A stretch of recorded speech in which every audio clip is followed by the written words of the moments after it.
सारे तालिबान के कमांडर पाकिस्तान के बॉर्डर पे जा रहे हैं वॉर के लिए।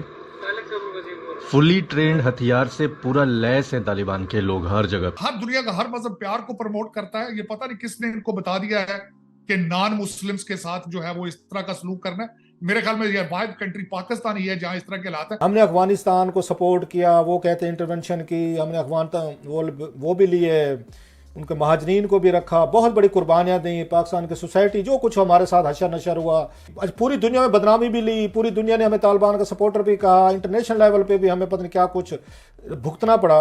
जिहाद के रिजल्ट में अफगान रिफ्यूजी पाकिस्तान आए हैं।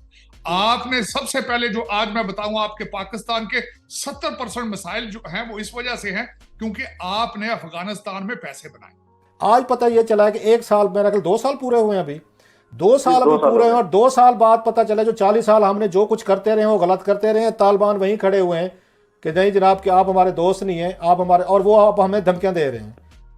आपने यहाँ पे कंटेनरों में पैसे आते रहे हैं अमेरिका से डॉलर, जो आप वारलॉर्ड्स को देते थे, आप ज्यादा जेब में डालते थे, लंदन आ जाते थे, बाहर चले जाते थे, थोड़े बहुत आप आगे देते थे, अभी तक भी आपको उन्हीं डॉलरों के गश पड़ रहे हैं। तालिबान से पहले का आप सारा दौर जो है जब वहाँ नेटो की फोर्सेस थी उसको ले लीजिए, तो स्पिन बॉल्दक के इलाके में एनडीएस, सीआईए और रॉ मिल के वहाँ फरारी कैंप्स चला रहे थे जिसके अंदर बलूचिस्तान के अलहदगी पसंदों को ट्रेनिंग दी जाती थी और वापस दहशतगर्दी के लिए बलूचिस्तान भेज दिया जाता था। कि जब से अफगान तालिबान दोबारा इक़्तिदार में आए हैं, पाकिस्तान में दहशतगर्दी के वाक़यात में 60% इजाफा हुआ है। उसके अलावा जो खुदकुश हमले हैं पाकिस्तान के अंदर, अगस्त 2021 से लेकर आज तक पाकिस्तान में 500% उसमें इजाफा हुआ है। 15 जो खुदकुश हमला आवर थे जिन्होंने खुदकुश हमले किए, उनका ताल्लुक जो है वो अफ़गानिस्तान से था या वो अफ़गान नेशनैलिटी होल्डर थे। फिर इसी तरह से मुख्तलिफ मुकाबलों में सिक्योरिटी फोर्सेस के साथ 64 जो अफ़गान दहशतगर्द हैं वो मारे गए, यानी कि जो दहशतगर्द मारे गए उनकी नेशनैलिटी भी अफ़गान, वो भी अफ़गानिस्तान से उनका ताल्लुक था।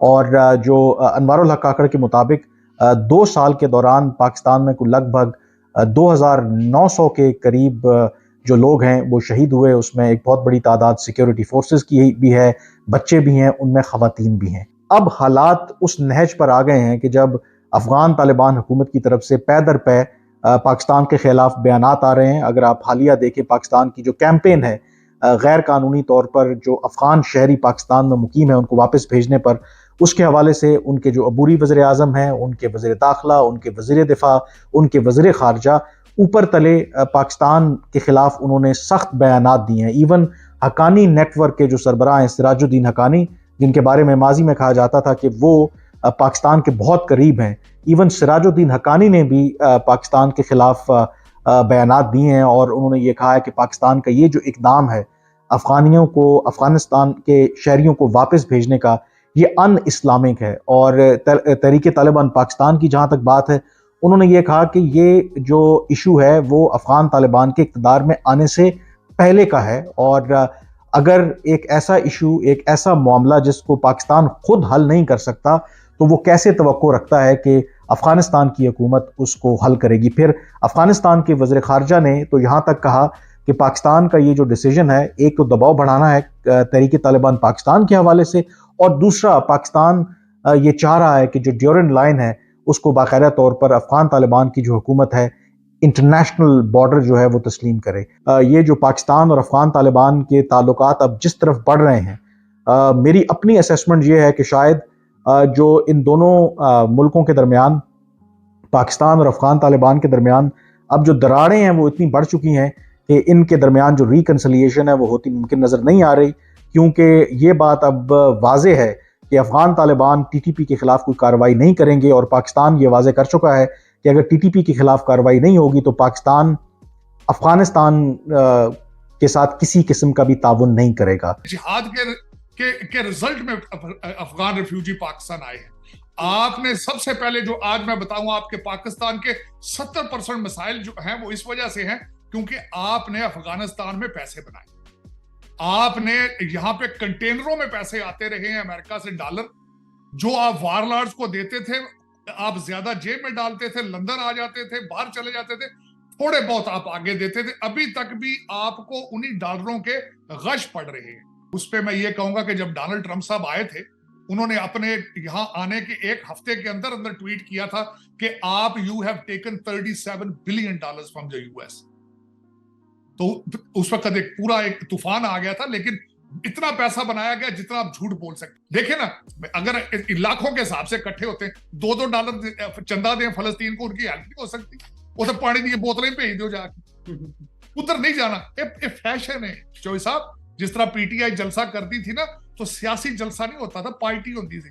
वो कहता सी मेरा आज इमरान खान दे जलसे च नचण नूं जी करदा है, ते इत्थे भी हुण जलूस दे विच मेरा जाण नूं जी करदा है। इत्थे अद्धी ते डेटिंग करदे ना, कुड़ियां मुड़े एक दूजे दे नंबर शंबर लैंदे जाके, कि बिल्कुल आपकी बात सही है। चाइना से आप बात नहीं कर सकते क्योंकि आप उनसे पैसे लेकर खाते हैं। 2000 मस्जिदें उन्होंने वहां गिरा दी है चाइना में, आपके जो पाकिस्तान के बॉर्डर के साथ उनका सूबा लगता है, और वहां पे ना दाढ़ी रख सकते हैं आप, ना नमाज पढ़ सकते हैं आप। तो उधर नहीं तवज्जो देनी आप, पता नहीं ये। अच्छा, दूसरा, ये सिर्फ एक सियासी बयानात बस। इस तरह पहले देख रहे हैं चौधरी साहब, पहले भी जब हमारे कुछ होता है, फौरन 2-4 चीजें हम फौरन कह देते हैं ना, अपना काम करने की बजाय हम कह देते हैं राह ने कराया है, कहते मुसाद ने करा दिया है, सीआईए ने करा दिया है। वो सारे वेले बैठे, तो आप अपना काम क्यों नहीं करते? आप रोकते क्यों नहीं? आपने मैं कहता हूं इस वक्त पीटीआई वाले बंदे आपने 2-2 दफा पकड़ लिए हैं। आप एक इंटरव्यू पे तसल्ली नहीं होती, उसका फिर दूसरा इंटरव्यू कराते हैं।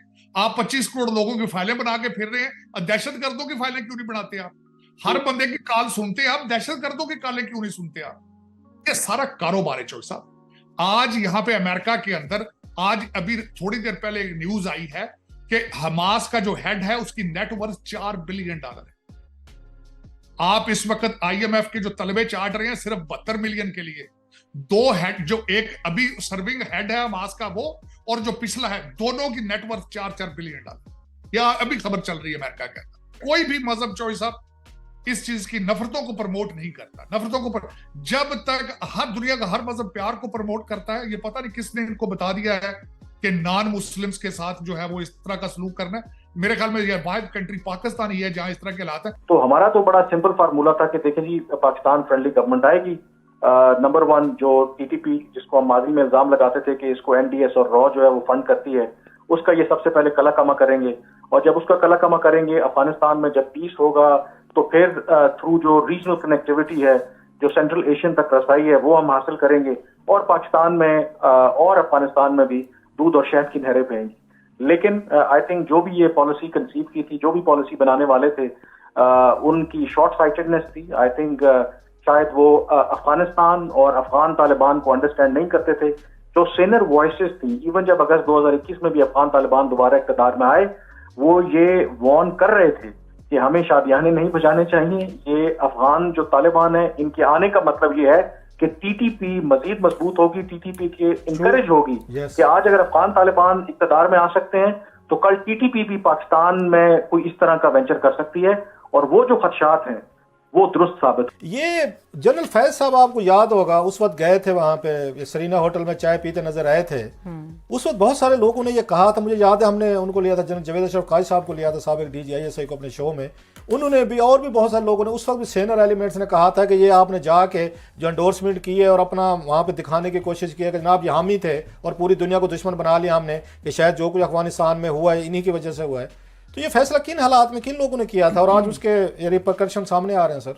देखिए जी, जो अफ़गानिस्तान है उसकी सरजमीन पाकिस्तान के ख़िलाफ़ एक तवील अरसे से इस्तेमाल हो रही है। तालिबान से पहले का आप सारा दौर जो है, जब वहाँ नेटो की फोर्सेस थी, उसको ले लीजिए। जो स्पिन बॉल्दक के इलाके में NDS, CIA और रॉ मिल के वहाँ फरारी कैंप्स चला रहे थे, जिसके अंदर बलूचिस्तान के अलहदगी पसंदों को ट्रेनिंग दी जाती थी और वापस दहशतगर्दी के लिए बलूचिस्तान भेज दिया जाता था। जय हिंद दोस्तों, जैसा आपने वीडियो में देखा कि अफगानिस्तान ने अपनी तालिबानी सेना को पाकिस्तान के बॉर्डर पे भेज दिया। आपको बता दें कुछ दिनों पहले ही पाकिस्तान के गंदे व्यवहार के चक्कर में अफगानिस्तान के चीफ ने पाकिस्तान को काफी ज्यादा डांटा और डांट फटकार लगाई था और उसने कहा था कि जो बोओगे वही काटोगे। अगर तुम अफगानिस्तान के रिफ्यूजियों के साथ सही से बिहेव नहीं करोगे तो तुम्हारे साथ भी वैसे ही बिहेव किया जाएगा। यह देख करके पाकिस्तानी मीडिया काफी ज्यादा हैरान परेशान है, क्योंकि जहाँ एक तरफ अफगानिस्तान को शरण देने वाला पाकिस्तान था, तालिबान शासन में पाकिस्तान ने तालिबान का काफी ज्यादा सहायता की थी, लेकिन वही तालिबान आज पाकिस्तान का ही नहीं हो रहा और पाकिस्तान के ऊपर हमला करने के लिए आ रहे हैं। यह देख करके पाकिस्तानी मीडिया और ज्यादा चीख रहा। आपको बता दें कि पाकिस्तानी सिर्फ पैसे के लिए मरते हैं। जब तक अफगानिस्तान से पैसे मिल रहे थे पाकिस्तान को, तब तक पाकिस्तान ने अफगानियों के साथ अच्छे से बिहेव करा, लेकिन अब उसको अमेरिका से पैसे नहीं मिल रहे अफगानिस्तान को लेकर के, इसलिए वो अफगानियों को पाकिस्तान से भगा रहा है और उनसे पैसे भी छीन रहा है। वैसे तो हमेशा मुस्लिम उम्मा की बात करते हैं, लेकिन इनका ये मुस्लिम उम्मा पैसे के आगे आकर के झुक जाता है, जिसकी ताजा मिसाल है अफगानिस्तान रिफ्यूजी। अगर आपको यह वीडियो अच्छा लगा हो तो प्लीज चैनल को सब्सक्राइब करो। ऐसे ही मजेदार वीडियो देखने के हमारे साथ बने रहें।